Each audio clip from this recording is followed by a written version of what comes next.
Hello. Hi, Samuel. Okay, I was just wondering if there was anyone in Yeah, this. we are here, but now I'm wondering why we're being.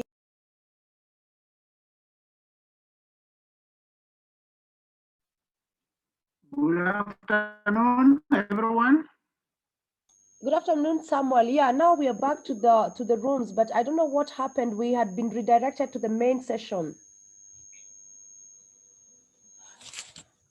Sure, yes, even myself, my name's Charles Lange. I was also directed there and back here. I was meant to moderate this session. Samuel, are you with us? And assure us the system has been stabilized.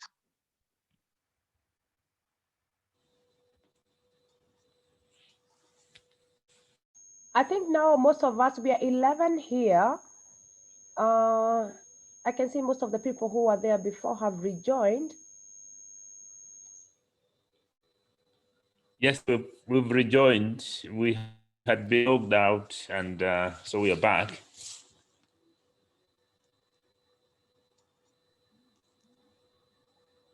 Excellent. Yeah, Chair, I don't know whether you would like to proceed or you would want to give us a few minutes. Before we leave,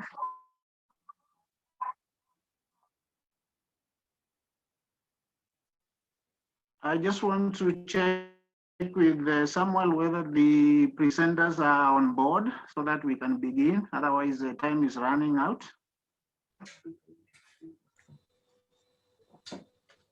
Samuel? Samuel, can you hear us?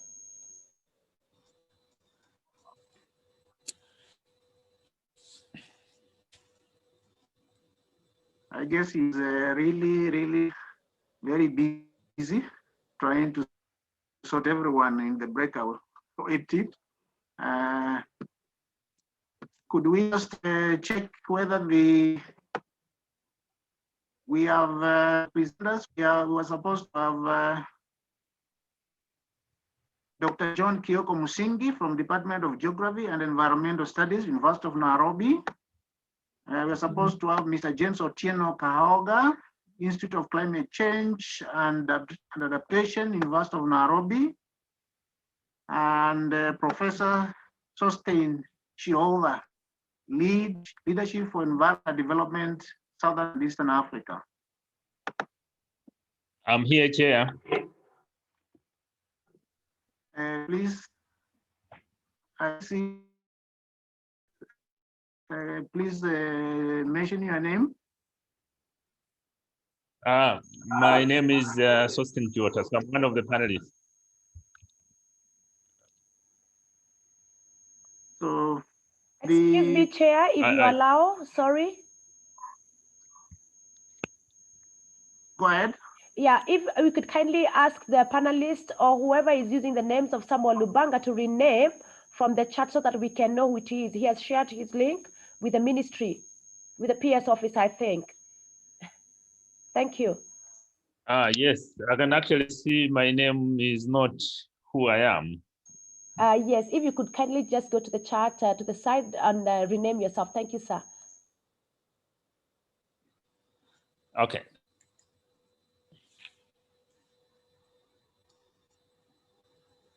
Thank you, Chair.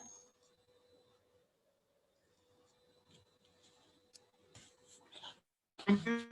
We were just confirming whether the panelists are on board, and we just wanted to get assurance that three of them are on board so that we can begin this.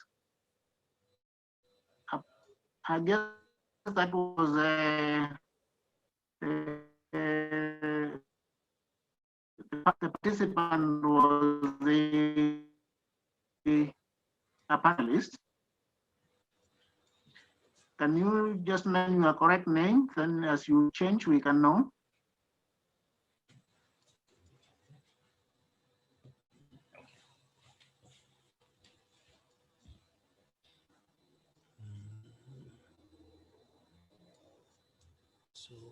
Samuel, can you assist us with the organization of the session?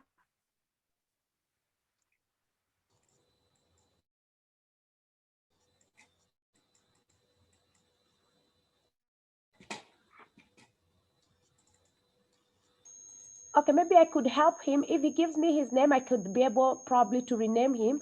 The only challenge is there are two Samuels, so I don't know which one it is. Try to make yours in order. I'm trying to trace Samuel so that he can assist us with a few things, and then we will kick off this. Thank you.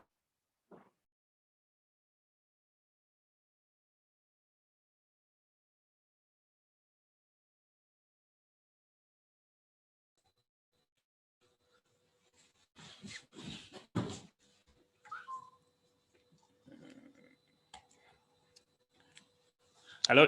Yeah. Yeah.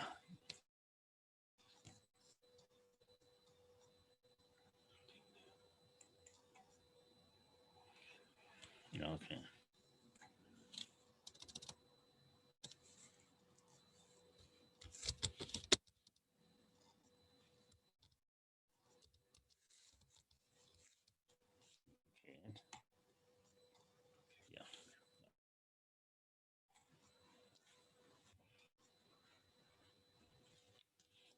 Okay, thank you. I think now we have Professor Sosten, well renamed. Thank you. Yes, thanks for your guidance.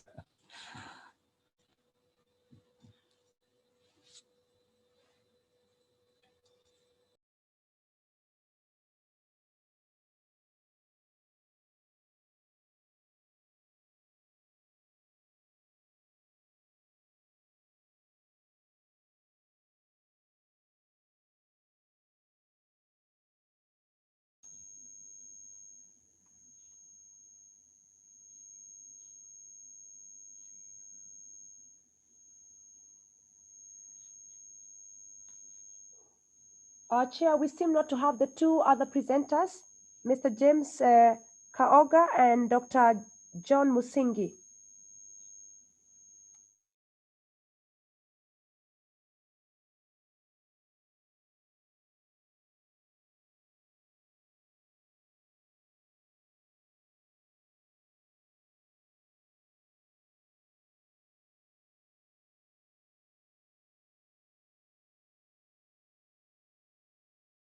Chair, can you hear us?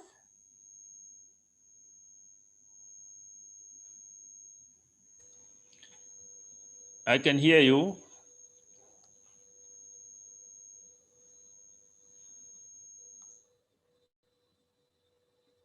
But I don't think we can hear the chair. Yes, he's the one I was referring to. We seem not to hear him. Let me try to unmute him and see if we can Okay. unmute.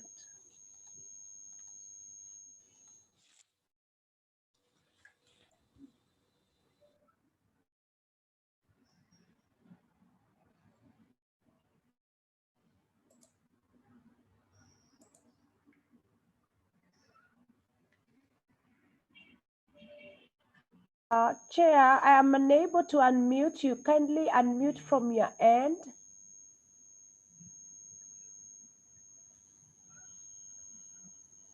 And for those joining under Daniel Mureithi, kindly rename yourselves because we have quite a number. It could be some of the presenters as well.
Chair, can you hear us?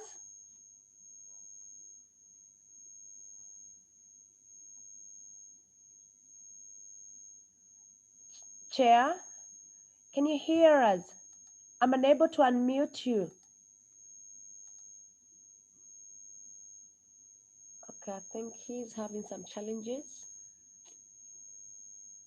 And those joining with Daniel Muridi, kindly rename yourselves.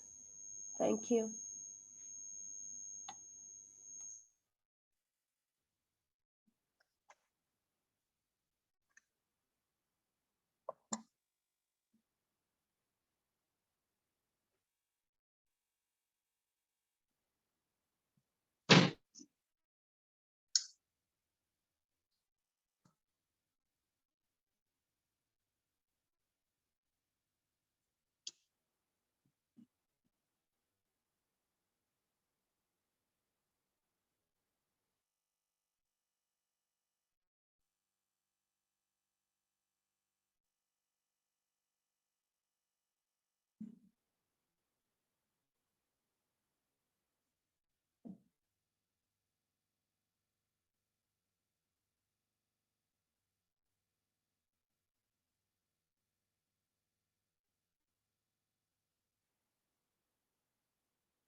Chair, we can see you are unmuted now, but we cannot hear you. And you will need to rename because I think you're still using Samuel Lubanga.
Hello.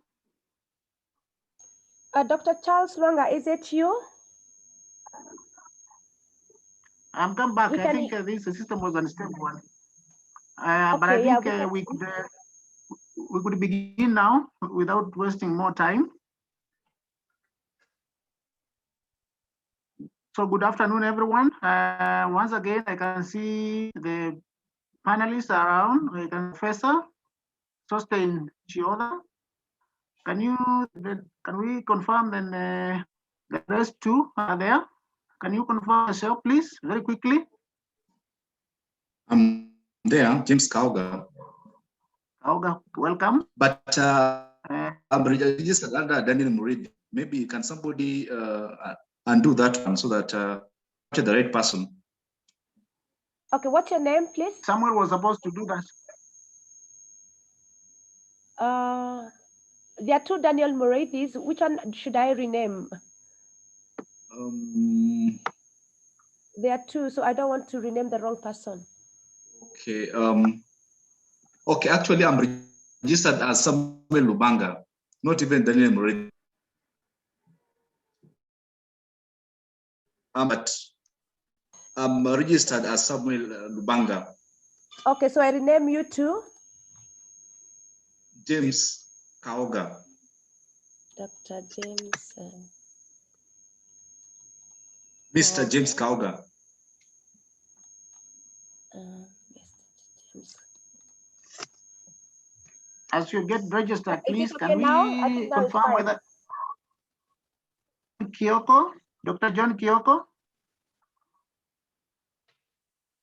Dr. John Kioko. I think we probably have no. Will you join us at a later stage? We can begin, I guess. So, once honorable ladies and gentlemen, I think it's an honor this morning or afternoon to moderate this session on population and environment. We also have three panelists, Dr. Kioko Musingi, James Kaoga, and Professor Sosten Chiotha from Malawi. My name's Dr. Charles Lange. I work for the National Environment Management Authority, where I steer environmental planning and research. And I'm standing in here. I think I was brought to stand in for the ministry on behalf of the ministry. As you know, environment and population are two nexus that work. Indeed, we have some of the reports that indicate that for us to attain sustainable development, then environment come on the front line. Some of the statistics that have been given is that our GDP of about 42% comes from the natural resources. And so if people have to attain sustainable development, or our population across the world has to attain sustainable development, then environmental matters must be the front line. There are knowledgeable goods and services that we enjoy from the environment. But of course, there are challenges that we are faced that are associated between human development and the environment. And so I think today we have one of the best opportunities to hear some of the things that we have been reading and we hear and we read. And to put this into better perspective, we are supposed to have three panelists drive us through this sub-theme. Nairobi, James Kaoga, also from the University of Nairobi, and also Professor Sosten Chiotha from Malawi. I want to take the opportunity to welcome the panelists to just introduce themselves, and then we will go one by one. The presentation was supposed to be 10 minutes, and session running up to 10 hours. So we will probably move the session a little bit faster. James, please, can you introduce yourself? Thank you, Chair. Dr. Charles. Good morning or good afternoon, depending on your location globally, because I believe that we have Dr. Shahid from Malawi and they're a bit behind. Okay, first and foremost, I would like to express my appreciation to be a presenter with this important conference on population development. My name is James Kaoga from Institute for Climate Change and Adaptation, University of Nairobi. Thank you. Thank you, James. We go to Professor Sosten. Just give us a introduction and then who you are and the details that you wish to share with the panel, with the delegates. Thank you very much, Chair. My name is Sosten Chiotha. I'm calling from Zomba, Malawi, the colonial capital. And I am the director for Leadership for Environment and Development, having worked for a number of years at the University of Malawi. So I decided to join the world. Happy to be here. Thank you very much. Thank you, our panelists. I want to recommend that the delegates in this sub-theme, maybe you can introduce yourself when there are reaction when you come to the plenary for the purpose of some time. So far, I cannot confirm the presence of Dr. John Kioko Musingi. And so this drives us to welcoming James Kaoga. But panelists, before we start, with the presentation. And when somebody wants to and lower them when the reactions has been completed. So kindly, I welcome our distinguished panelists, Mr. James Kaoga, to run the presentation. Welcome, James. Thank you. Thank you, Chair, once again. As you are all aware that I was presenting on a topic which is impact on environment, and that is what I'm going to talk about. And before I start, I wish to say that I have a presentation which I'm going to share along as I talk. So try that presentation. Let me see.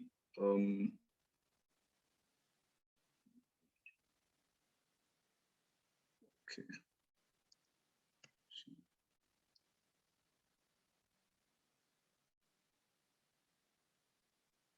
Okay.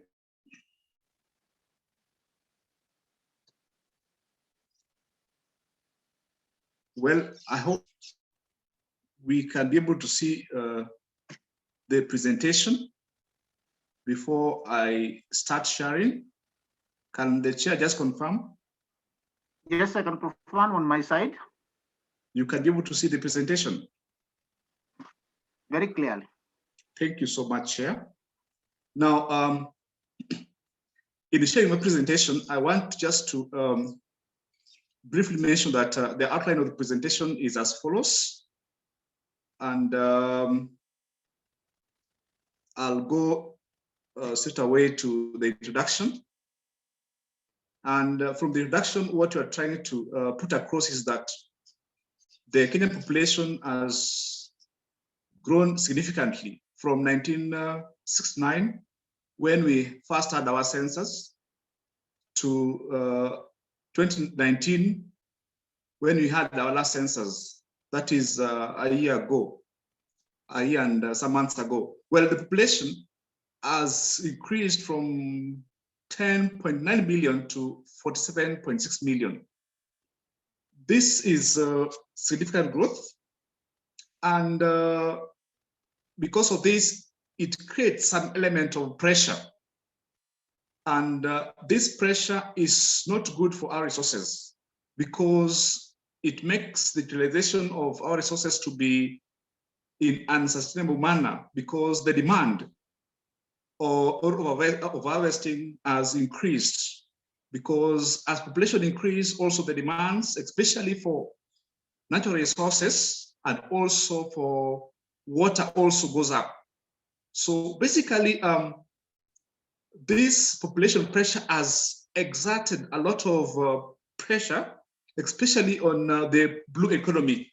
And for example, in Kenya, the blue economy occupies a significant percentage of our land area.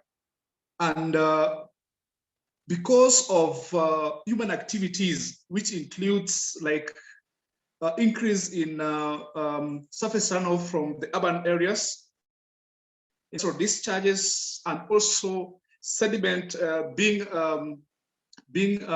put into these blue economy areas, it results into a lot of pressure on the blue economy. Now, these effects have been coupled by climate change, which is hampering efforts to improve the quality of life. Basically, if you look at like Kenya as a country, the stakeholders who are involved in the issue of population development are listed as follows: that's national government, citizens, resource users at different scales, water users, water suppliers, county government, and also NEMA, and other organizations. I'm not put all of them, but I've used just a few, okay? But when it comes to the environmental threat, which is being posed as a result of the population increase, we have seen that there has been increased concern over land use changes. And this can be be shown when we look at the rate of deforestation, we look at the rate of the shrinking wetland and mangroves. This one just put a points that the rate at which we are losing some of these key natural resources as a result of increased population might just put a lot of pressure on our living standards. Now, basically, as population increases, we find that more people will demand fresh water. And yet we have a decrease in renewable fresh water already. And this is as a result of water pollution due to increased generation of waste and also poor disposal of waste. Because as more people come into the picture, you find that also the rate at which the waste are generated also increases. And this waste eventually, most of it ends up into our water bodies. And this denies us because it reduces the amount of renewable fresh water which we can utilize in our homes. Now, as a result of this also, I find that there will be a lot of pressure on the natural environment. And as a result of this, we shall experience extinction, especially of some species as a result of environmental degradation and habitat destruction or loss. And this will also follow up with the emergence of invasive species.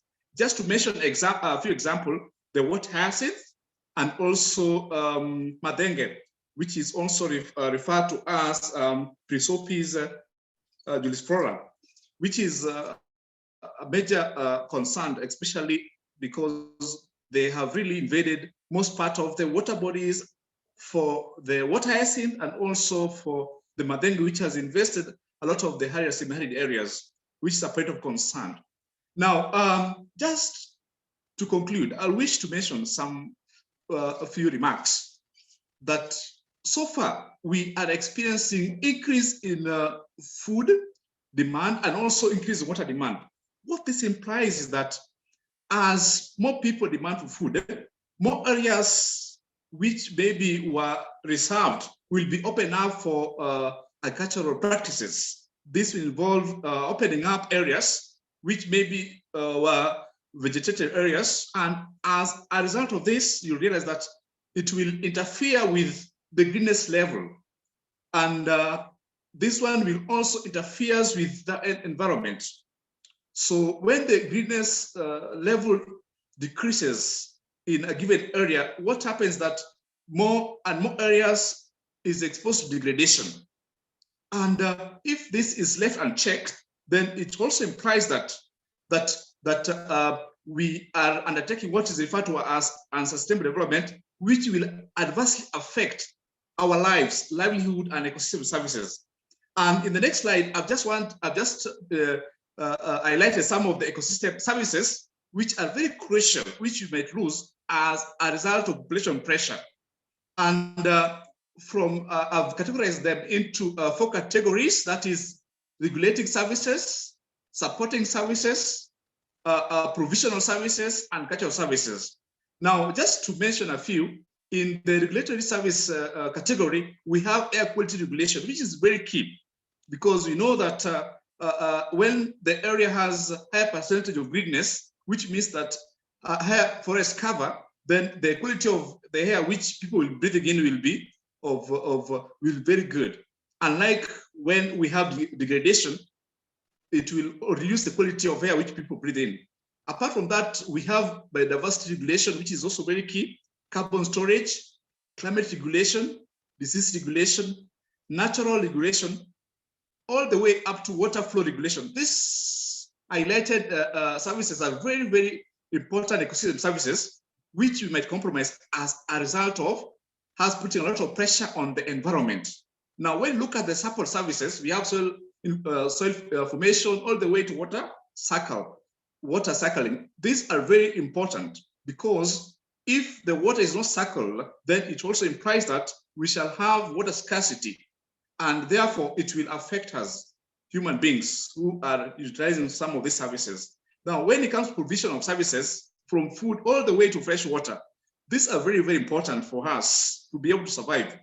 If these services are interfered with or disrupted, then it also implies that we are at a risk or at a threat, and our quality of life may not be as good as we aspire.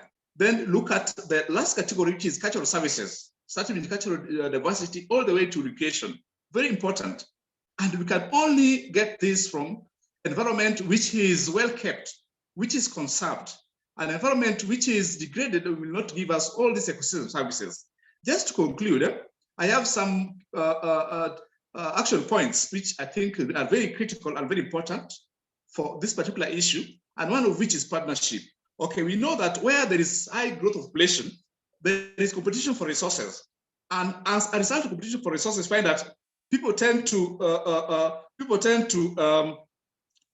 ignore some of the basic social economic variables in terms of amicable utilization of resources. So we need to create partnerships so that the resources which are available can be utilized well, because we know that the resources are not sufficient, they're not enough, but we just have to find a way out for us to be able to use the resources amicably.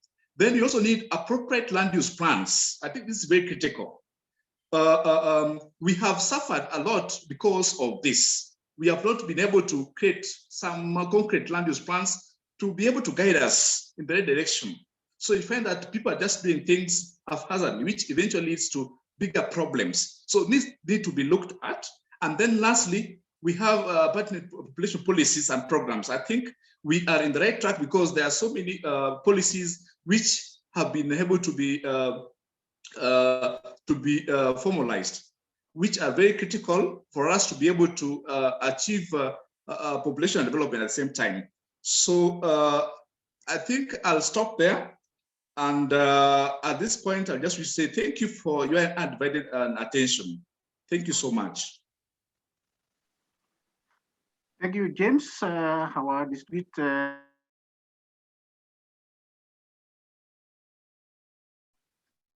spending your entire 10 minutes. That was an excellent presentation. I want us to hold on to this and interact with the participants or delegates once the next presenter has concluded. Please don't run away, just be around. It's okay, thank you. Honorable Delegate, I have the pleasure now to welcome Professor Sosten Chiotha from Malawi to make this presentation. Welcome, Professor. Thank you. Thank you. Let me see if I can share the screen.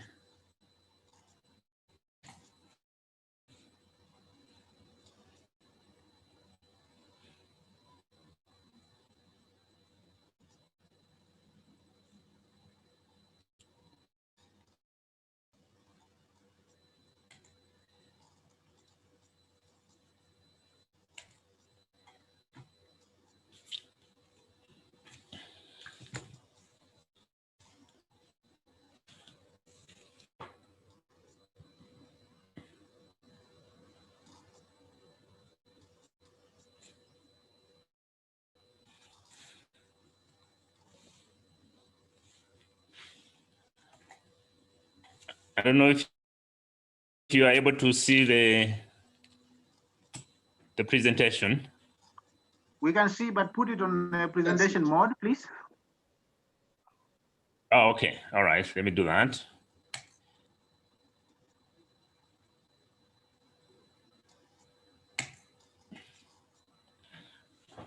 Okay. Excellent. Go ahead, please. All right. Thank you. And hello to everyone. I was asked to talk about environment and the population issues, global and national. So my introduction, I highlight the fact that we all need ecosystem services, and 76% of the world's poor live in rural areas. That's according to World Bank, and depending directly on ecosystems and biodiversity. So we are talking forests, water, wetlands, and field and pastures, like the previous presenter said. So actually, the natural environment provides 90% of the well-being. However, we have challenges that many of these ecosystems and related biodiversity are under threat globally and poorly managed.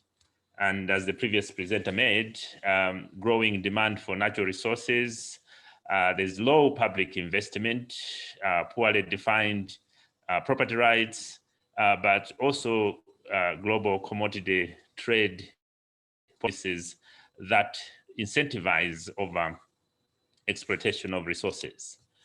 So 60% of the world's ecosystem services are degraded or unsustainably used. And this is again to the Millennium Assessment. You can actually see the global value of world ecosystem services was considered to be the natural capital, 16 to 54 trillion dollars per annum, but that has been revised, but it's quite a high figure.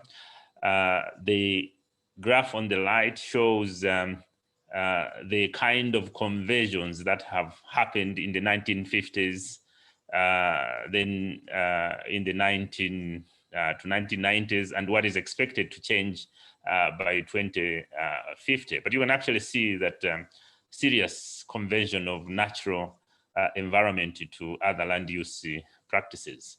So in this case, it means there's the urgent need to focus on the linkages between ecosystems and the benefits people derive from them now and for the future, since we are talking about population and environment. So we need to emphasize the benefits. And some of the solutions means that we have to emphasize on knowledge generation as well as the capacity building. And the idea being that we need to fill knowledge gaps. We need to persuade the decision makers, and for that we need evidence.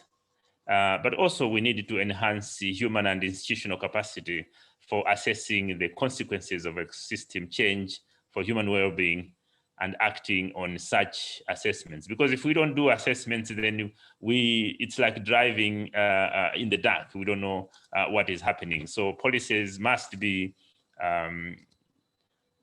supported by research. Talking about research, so local now in Malawi, we worked with the communities to do a trend analysis on land use change. So you can see on the first column on the left, how in Malawi, that's the period, which is a year. So in 1983, the next column you see Mbeu, which is crops. And then the third column, Malo, that's land. Then the next is Musingi, which is rivers, and the last is in Kalango, which is a forest. But basically what you are seeing is that there is total reduction according to the perception of the communities. And we ask them to project in future by 2023 with business as usual. You can see that they are saying that there will be very little left with business as usual. So in terms of addressing population pressures and the solutions that you need to come, first of all, you need to come up with this kind of analysis with the communities. Then they will be able to be included in population actions on the environment. The Human Development Report for 2020, UNDP, actually talks about nature-based solutions. And so I wanted to show what we did in Zomba, where I am. You can see the hill that we call Sadzi, and that was in May 2013 from the Google image. You can actually see with the urban sprawl around it, the hill was heavily degraded. And what happened is that very little rainfall, the communities will be flooded. And so they decided to take action with our support. And you can see by 2019, there's the excellent vegetation cover. In fact, the flooding has actually stopped. So this is one example of nature-based solutions to build resilience to climate change. During the opening session, one of the issues that was mentioned was to do with the food security. And so I decided to add a slide that sometimes there are trade-offs in terms of improving food security. It can be intensification, but it may not work on its own. We might need to have behavioral change, reduce waste, or more equitable distribution of existing productions. Extensification, definitely in Malawi, it's not possible, but perhaps there are countries where they still have land. All of these will require trade-offs, and the trade-offs are required because of the pressures that population exert on land. Gender is very critical when we are addressing population and the environment development nexus. One project that we did in Malawi, we wanted communities to actually draw their perception of the key resources they have in the area. And the one at the top is what the men drew, and the one at the bottom is what the women drew. And you can actually see the detail from the map that the women drew. So if you're coming up with an action plan, and perhaps you only consult men in this kind of scenario, it would actually have some weaknesses. So that's my presentation. So thank you for your attention. Mutu modzi susenzadenga in Malawi means that in the traditional setup, if you want to host a roof to a new house, you need many more hands. And definitely if we are dealing with the population, environment, and development, you have to deal with a lot of stakeholders pulling in the same direction. We are doing a project on prosopis. So I was interested to learn in the previous presentation that prosopis is one of the area of the issues challenging because it is an invasive species. And so Malawi and Kenya are doing a joint project to understand the ecology and the social economic issues related to prosopis. Thank you very much for your attention. Thank you, Prof. I think that was another excellent presentation. And thank you very much for giving us the last slide with some language of Malawi. I wish we could do more. I think with that, I want to confirm whether Dr. John Kioko Musingi has joined this group or this session.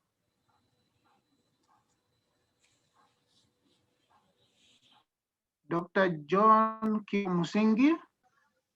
Hello? Yes, is that Dr. Yes, John? this is Dr. John. We had missed you in the beginning, and we are happy to have you on board now. Yes.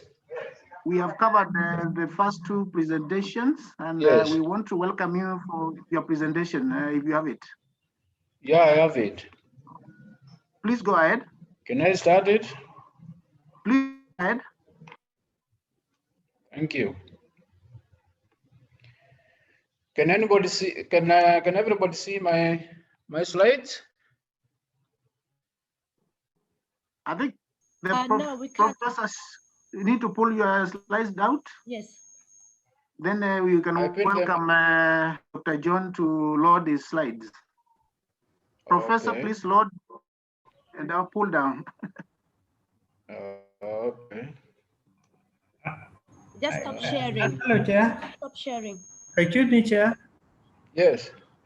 Yeah, this is Mulatia. Go ahead, Mulatia. Oh, yes, yeah. Musingi is joining as a Sam Lumbanga. He didn't change his name. Okay, I will rename So him. that the name is, yeah, please rename him. Yeah, because he used Sam Lumbanga as a link. Thank you.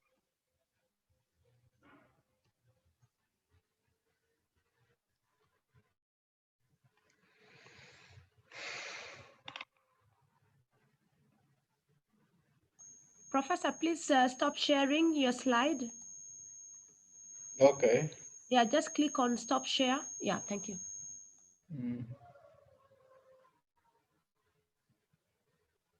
Dr. John, go ahead. Okay, good. Can you see the slide now? Not yet, not yet, on my side. Not yet.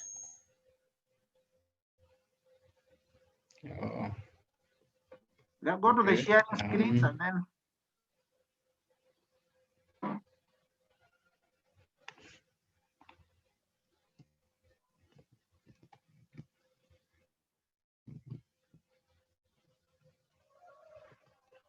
Kidogo tu.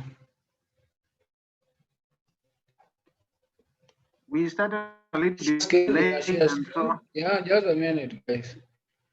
Now, can you see it? not yet, not yet. For my side. Oh, it's coming. Just come. Please run. Go. Can you see it now? Put it on slide mode and then continue. Oh, okay, good, good. Thank you.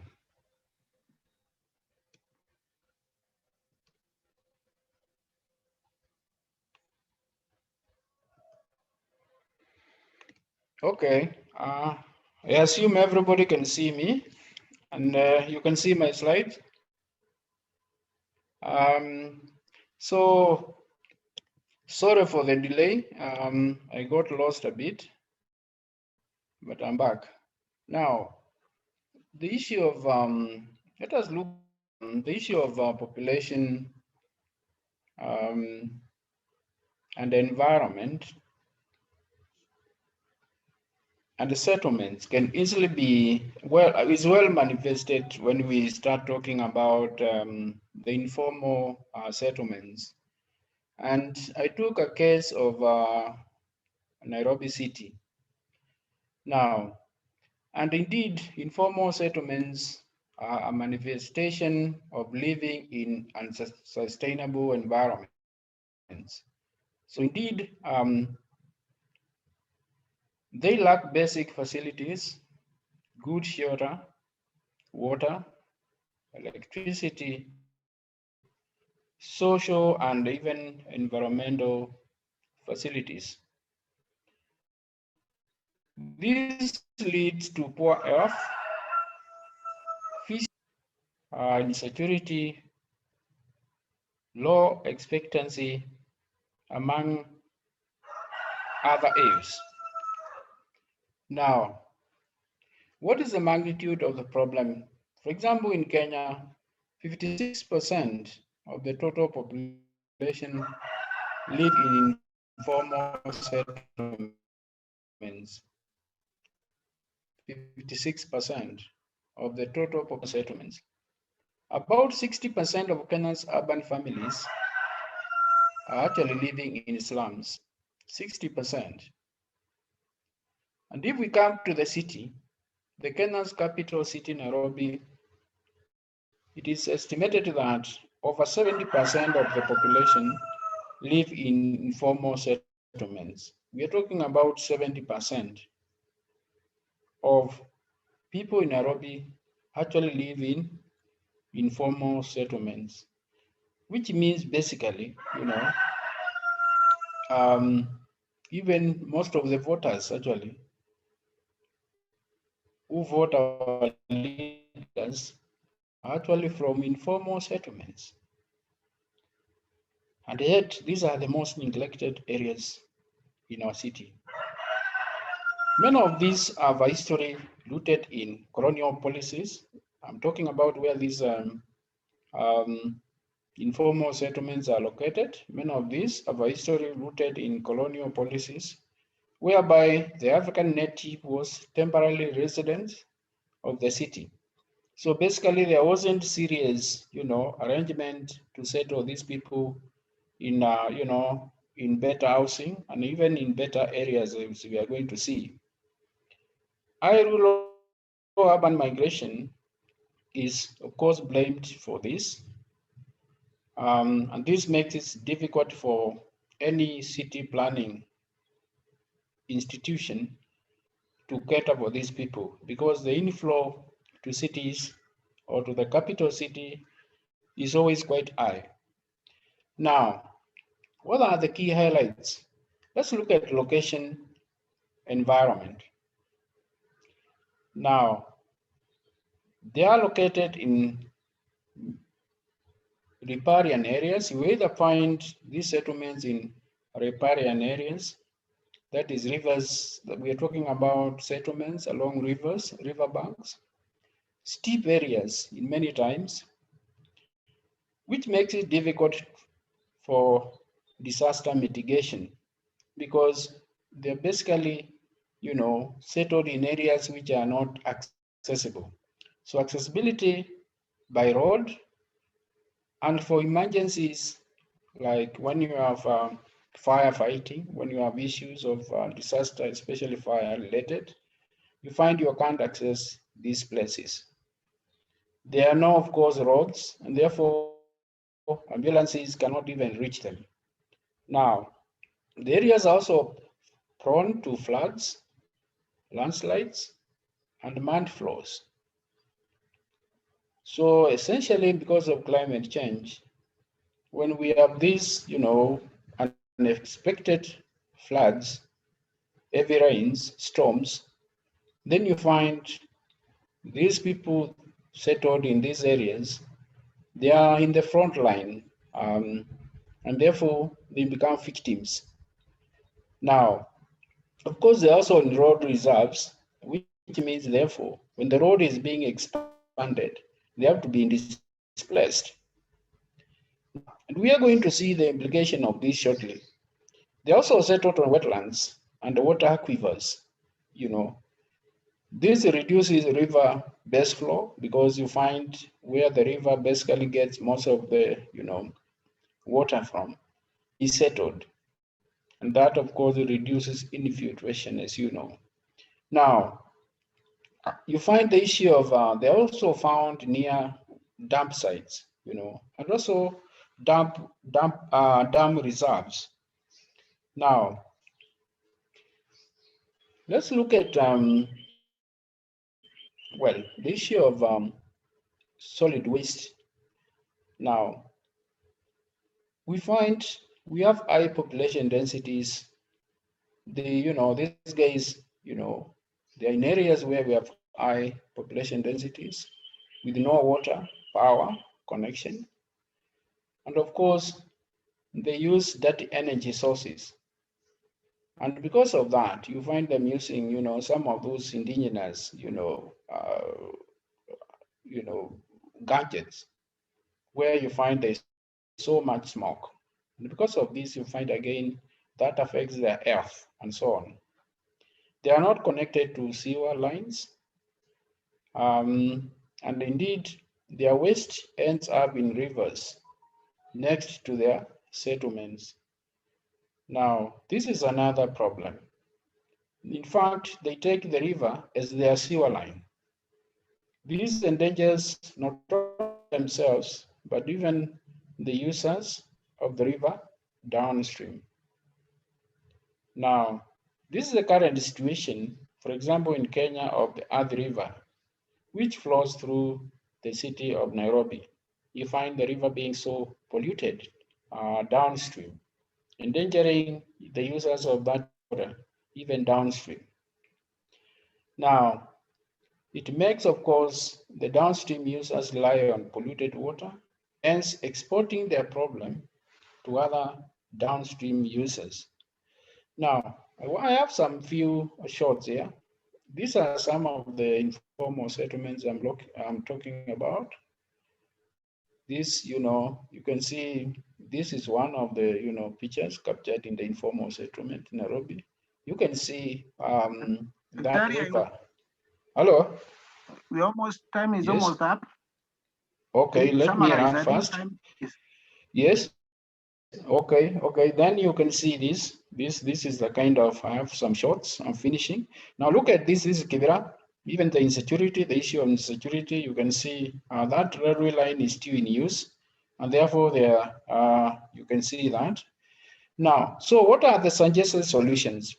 The government cannot afford to ignore 70% of its population living in slums. Something must be done about this. Resettlements away from unplanned areas, that is riparian areas and road reserves. Now, I'm giving the Curitiba model in Brazil. This is one of the towns which is, is seen as, where we have sustainable environment and urban management planning, which has worked.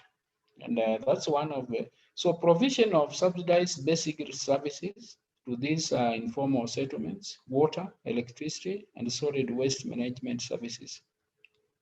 And then provision of family planning methods.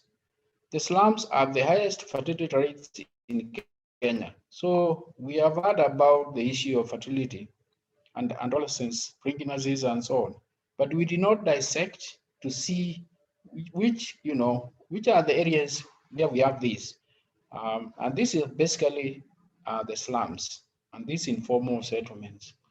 My research in these areas, I found that it is not unusual to find a teenager who has even 3 kids. And so this is a big problem. So it's not to have a teenager who has already 2 or 3 kids, so this is really a big problem. So thank you, ladies and gentlemen. Well, I've gone more, but we have very little time. Thank you. Thank you very much, Dr. John. I think despite the fact that we went a bit ahead, I think it was a very great presentation that has now brought us to the end of the presentations. We are happy to learn very good new information with good statistics that speaks for the population and environment nexus. I think now we are entering into the plenary session where we want to hear the reactions from the delegates in this sub-theme. We were supposed to have nearly 50 minutes of this interaction, but I think I can see it's saying half an hour or thereabout. But then there is some time for conclusion and closure. So I want at this juncture then to invite the delegates to questions or any clarifications from the presentations, please. I think you can always, as we agreed in the beginning, raise your hand, and then we can invite you for the reactions, and then we can pull them for about 5 of them, and then the respective presenters can now respond. All are welcome. Thank you.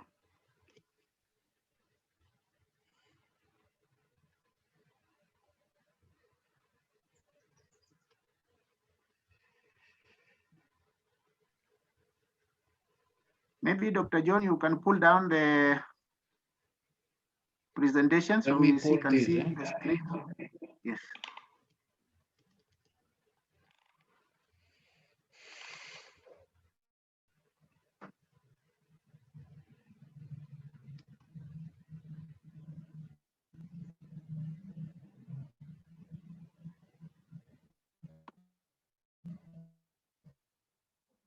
Just click stop sharing.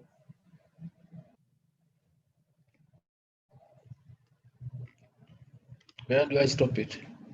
Still appearing. Let me see. Yeah.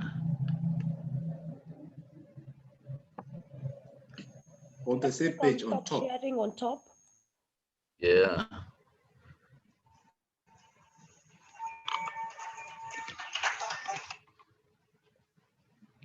Hello. Yes. Yes.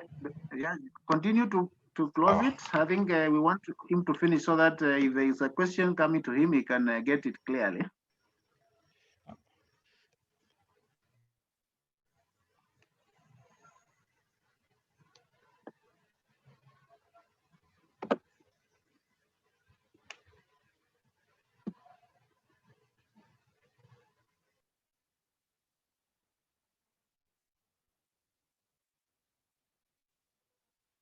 Is Mulatia here? Can guide Mulatia or Samuel?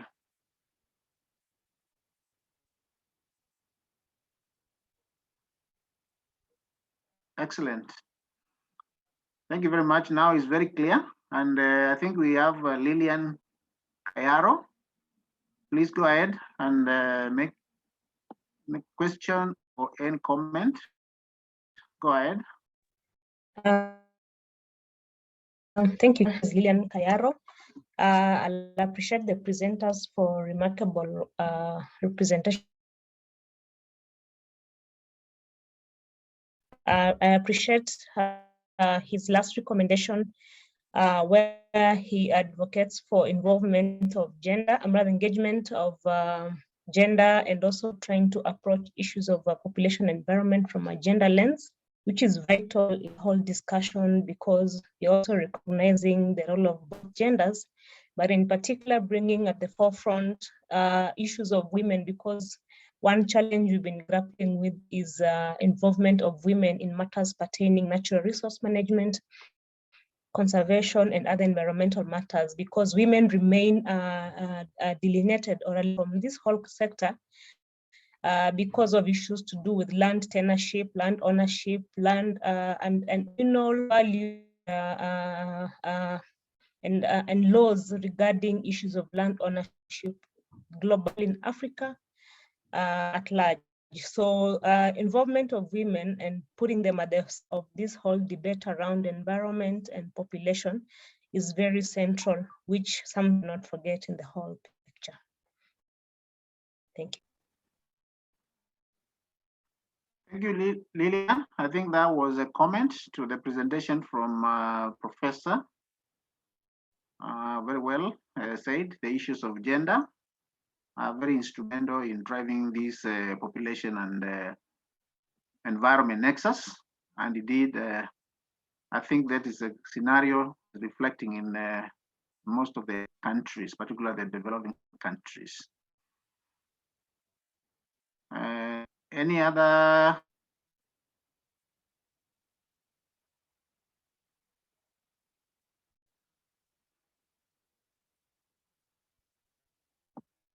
Distinguished delegates, is that all that we have for now?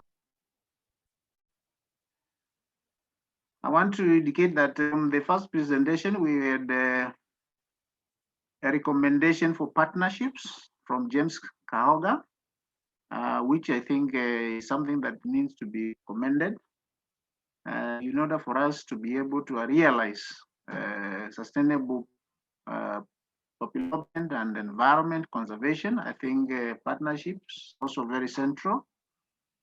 Maybe James, should just tell us what is it that has been the issue in partnerships among stakeholders? Is there something that has been not moving in the right direction, or what is it that can accelerate partnerships? We also talked about the availability of the relevant policies and legislations. I think you mentioned that needs to continue. So is there any issues with the way we implement the policies and the legislations? Maybe you can expound on that and then at least enlighten us. What is the landscape in Kenya and even other scenarios that you have conversant? Thank you. Thank you so much, Dr. Charles. On the issue of partnership, what I'll wish to emphasize is that in most cases, we find that when you're making the national policy, sometimes we tend to ignore all people who are these policies.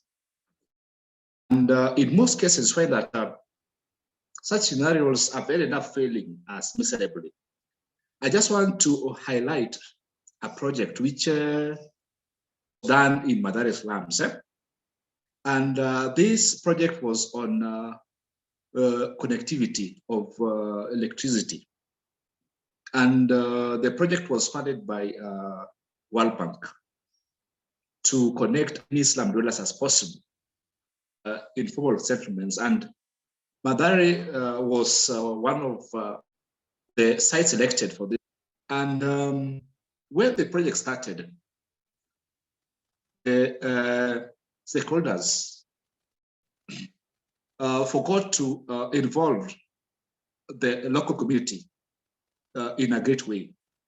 And because of this, the local community, though power will have improved their lives, but they looked at it as something which is being forced on their throats. So it was an arrangement whereby the locals were to just pay a little to cater for, subsidies a bit, but it was, and the World Bank was to pay bulk of it. But the project started, but 6 months down the line, it failed miserably because the locals who were given the guidance for electricity, most of them were vandalized because of the fact that most of them were used to alternative livelihood, where they were used to paying some service fee to some group of young men who could provide this at alternatively, not basically at a lower price, because prices, if you could hear of the locals, they used to pay like 200 Kenya shillings per month for the service of electricity. But the Kenya Power and the World Bank and the Kenya government was to subsidize so that they pay around 150 per household. But they were only to use for electricity purpose. They were given for each and every household, they were to have like 2 bulbs in each household. But they didn't involve this community in terms of getting assessment for the community, what they were really electricity for, because of that, because of lack of community involvement from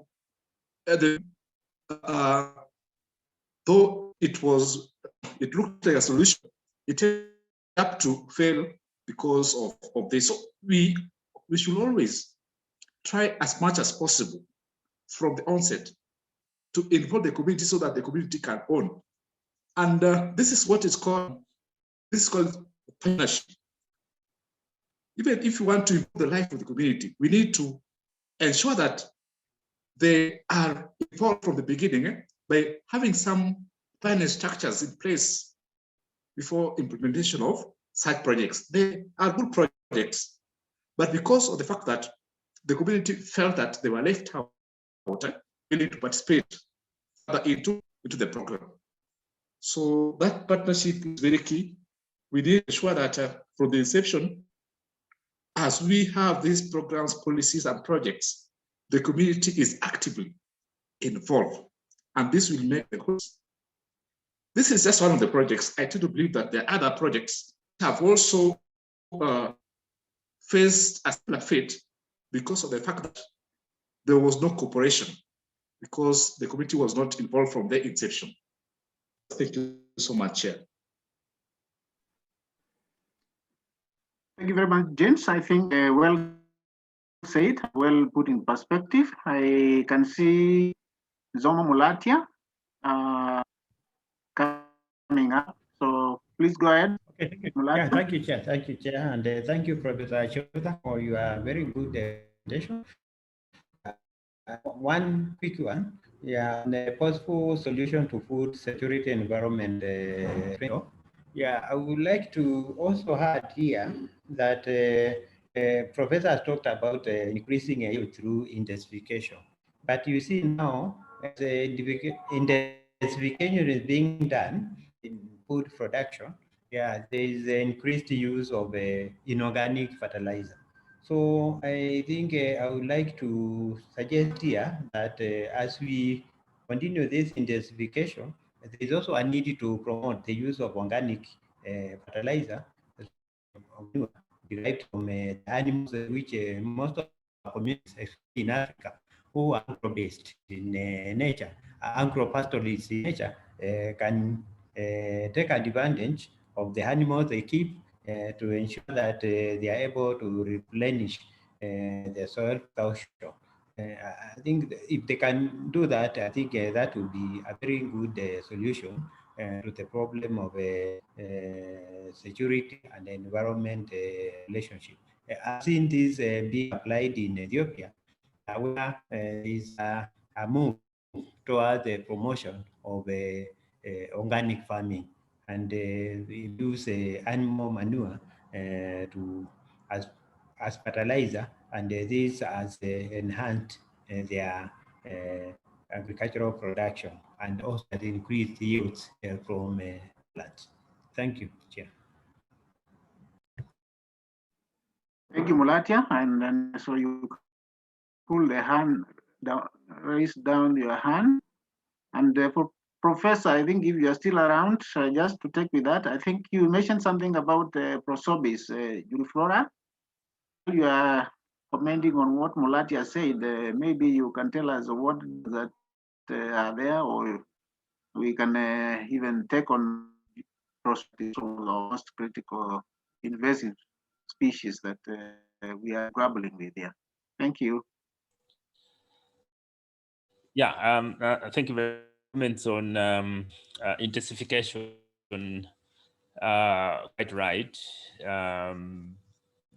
There are challenges of solutions that we propose. That's why I put all of them. But what is needed is to localize solution, because it's possible to prescribe. That's why I mentioned you work with the communities, do the problem analysis with them, and come up with the solutions so that they are co-created with the communities.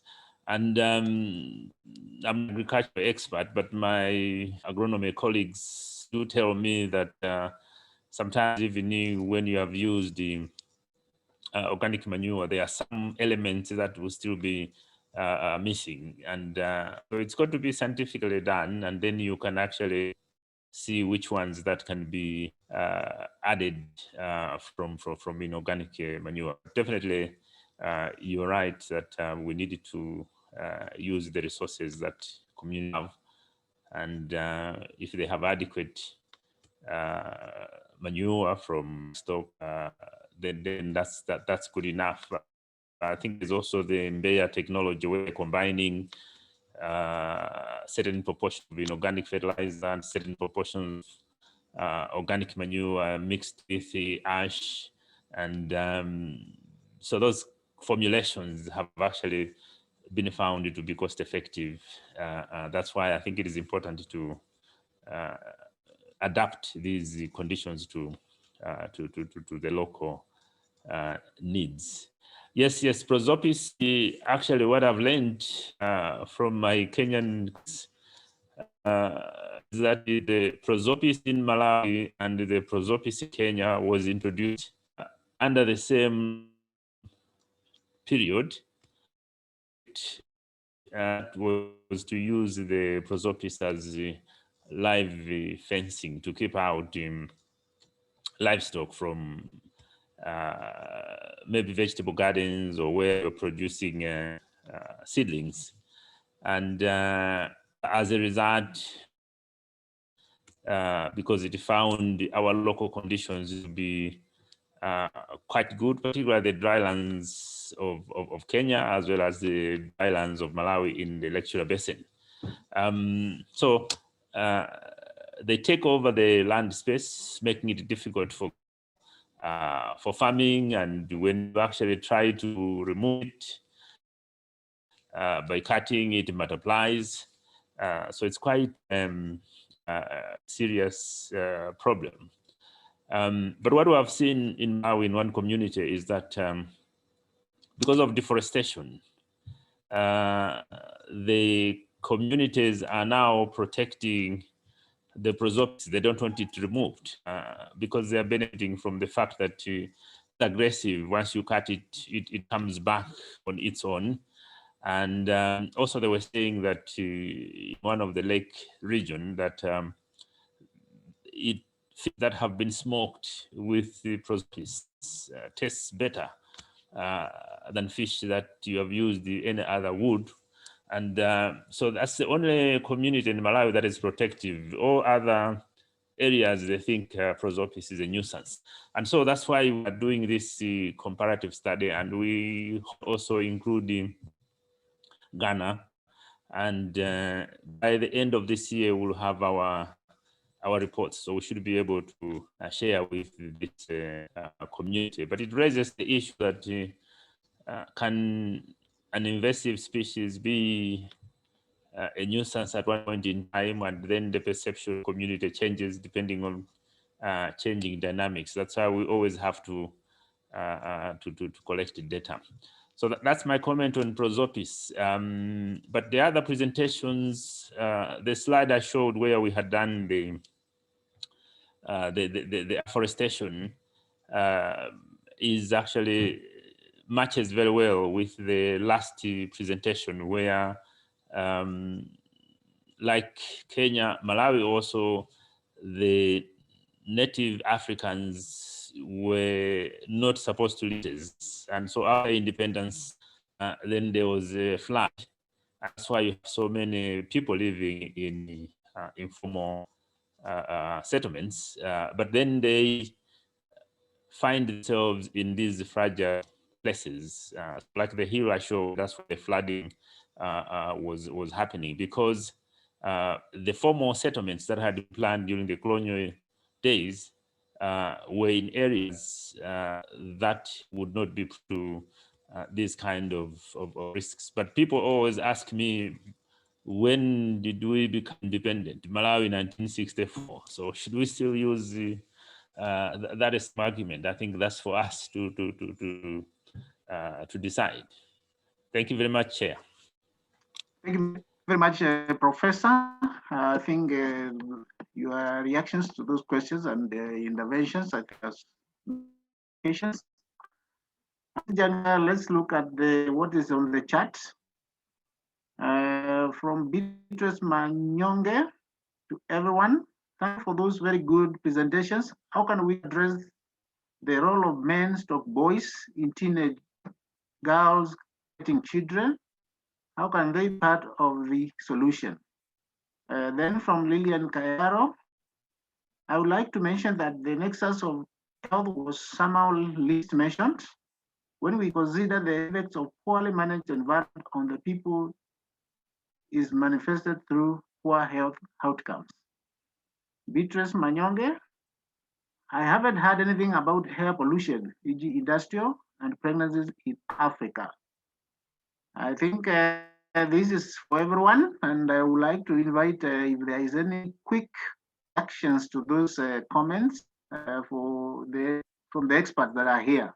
I think on the first one, Mulatia, are you able to say something, or even Professor? Maybe I can, through the chair, I can talk a bit about air pollution. Actually, go ahead.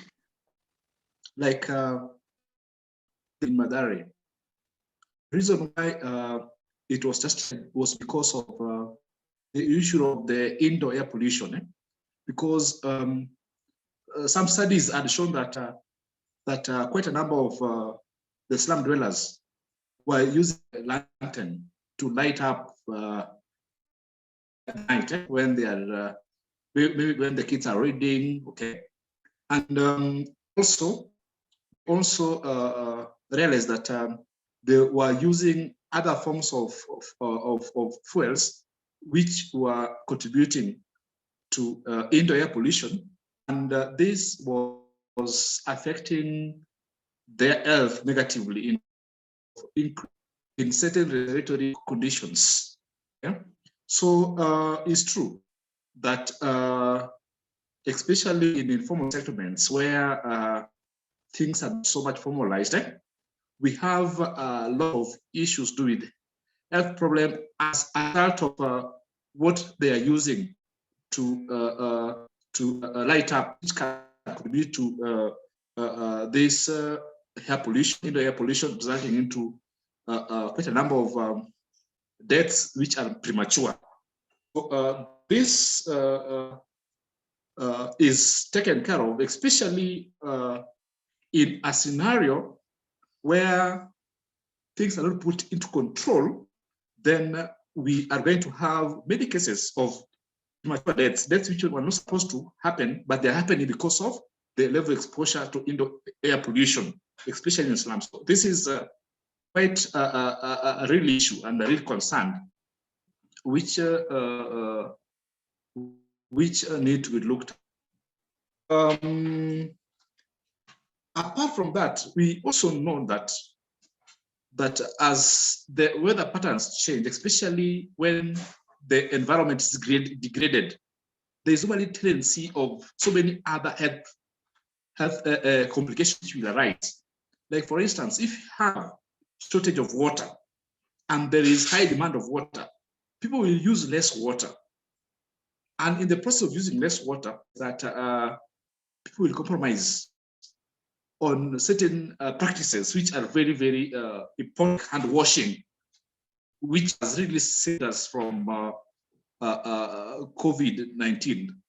Just simply hand washing, basic a principle which we apply before we eat. We train to hand wash. Before you eat any food, you hand wash. You wash the food. But if water is limited, water is scarce, then we expect many people will suffer from health-related complications, especially issues to do with their intestinal ways, in terms of diarrhea and so many other diseases which comes as a result of compromised hygiene. These are issues which are real, especially in the informal. Now, lastly, you also talked about the issue of teenage pregnancy. I think that this has a lot to do with this much in being schools, because basically when children are in school, they tend to focus so much on academics, so they don't go astray and get involved in such issues. But because of the fact that sometimes we find that informal settlement, the kids may not be able to afford some of those basic small fees which are charged, therefore they drop out. As a result of this leads to a situation whereby they have more time out of school and they find themselves getting involved in activities which are not useful, and that resulting into such scenario of early pregnancies. But if we can have structures in place to ensure that every child goes to school, then it will reduce. Though with the free primary or basic education, I think this has reduced significantly.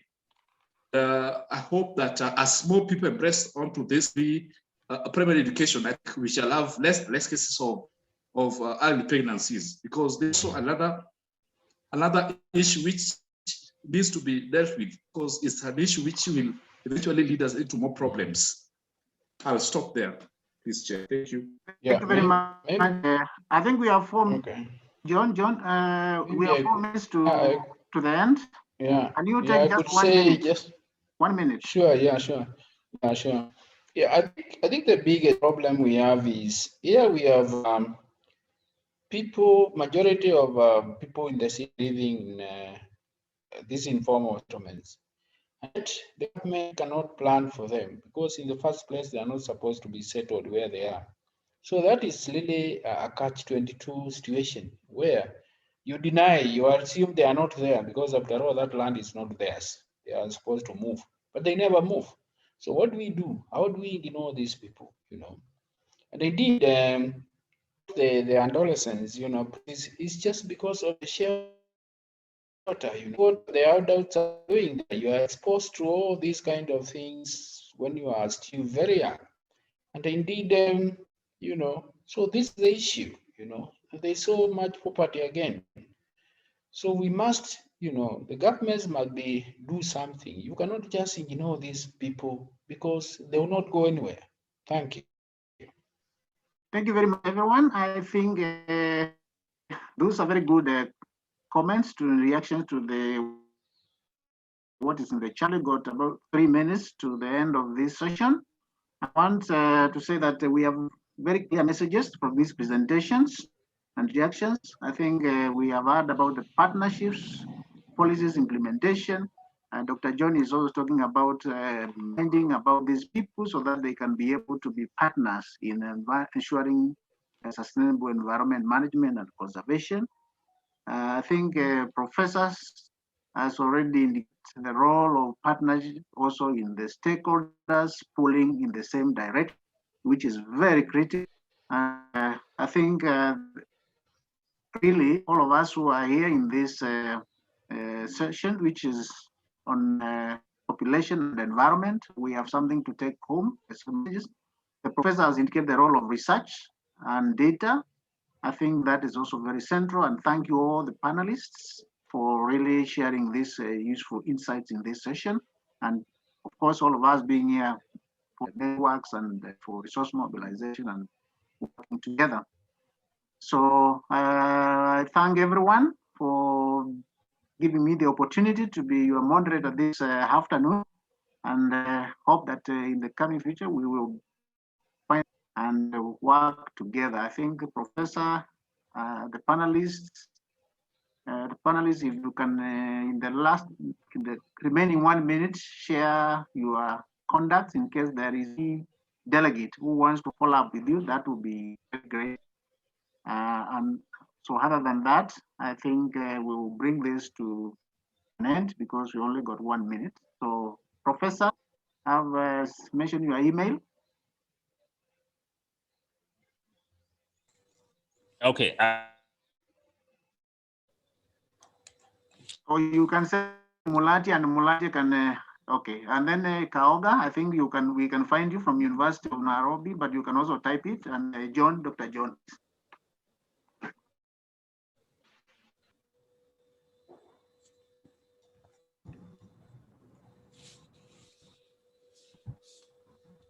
Now that Mulati is here, Mulati, then you can find a way of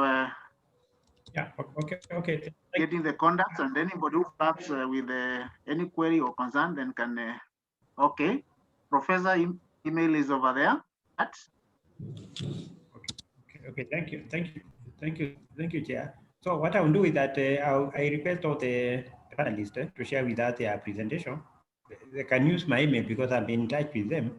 Yeah, let them send their presentation to me, yeah, so that I can also share with the IC team, yeah, to put it in the database, yeah, for national Okay. Conference.